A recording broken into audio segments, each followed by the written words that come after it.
Hello all, welcome to my channel. So today our agenda is one real-time scenario. So I have a scenario where I need to create one data warehouse automatically in Microsoft Fabric. So we have one client. That client requirement is here. Whenever a new stakeholder join to his database, he need to create one data warehouse automatically with. So the client requirement is here. Automation of creating data warehouse in programmatic way in Microsoft Fabric. It means whenever a new stakeholder join to his company or to his database, one new data warehouse should create with that new stakeholder name. So that we will do today with help of the PySpark code and in the notebook. We will go and see practically how to do that. Now I am here in my Fabric. I have logged into app.fabric.microsoft.com and I am here in my workspace.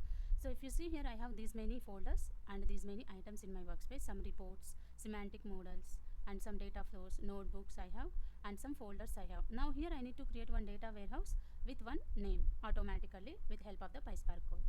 So if I open this data warehouses now, I have only two data warehouses here in this folder.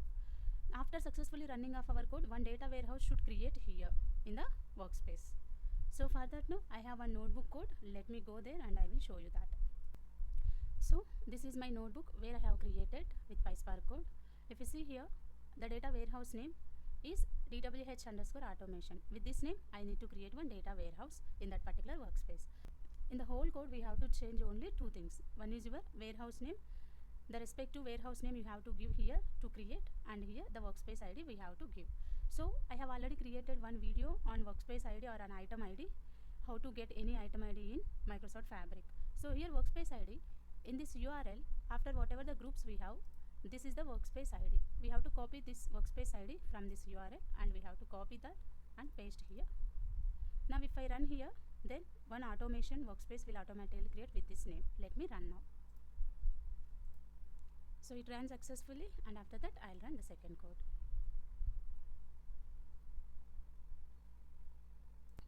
Now this code ran successfully and here if you see warehouse DWH underscore automation has been created successfully. Now let me go to workspace and we will see there. I am here in my workspace. Now if I just refresh my page, then I'll get that particular workspace whatever we just created now. So if you scroll down here, if you see DWH underscore automation which is just created now. Now if I open that, whatever the name we have given there in the notebook with the same name, this data warehouse has been created here in the particular workspace. So it is opening now. Whatever the data warehouse we created, that is opened, and under schemas we have this DPO schema and we have tables. So since this warehouse is created just now, the tables are empty. Now if we want to create any tables here within this particular workspace or within this particular warehouse, then we can able to create that.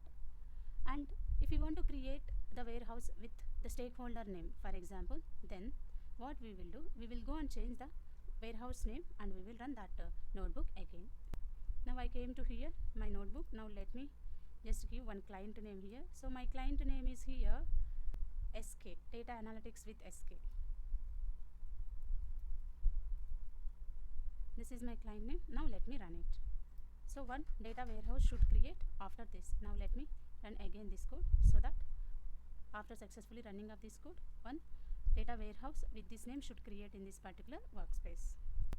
Now if I scroll down, it is automatically created and it is giving me this particular message. Now let me go to my workspace and so let me refresh my page so that I'll get that workspace. Now if I scroll down that now, see data warehouse underscore data analytics with SK. So automatically it has been created. This is how we have to create in the real time. So whenever a new stakeholder join to his organization or join to his database, then we will create one automatic data warehouse to maintain that respective client data in that particular data warehouse. So in the next class guys, we will see how to automate this process. Here I ran the notebook manually, but if I have 10 customers or 10 stakeholders within the database, if they join automatically, how to run that particular notebook automatically and how to create that particular data warehouse we will see in the next video. If you want to learn more about Microsoft Fabric, you can go and watch my YouTube channel and there is one playlist that is Microsoft End-to-End course. Thank you guys. If you have any questions or you need any other advanced topics, please reach out to below email ID or you can post in the comments. so that we will try to cover that topics in the upcoming videos. And if you want that notebook code to create automatic data warehouse, please post in the comments so that I will provide that code to you. Please do like, share and subscribe to my channel, and do remember, with the right data, every challenge has a solution.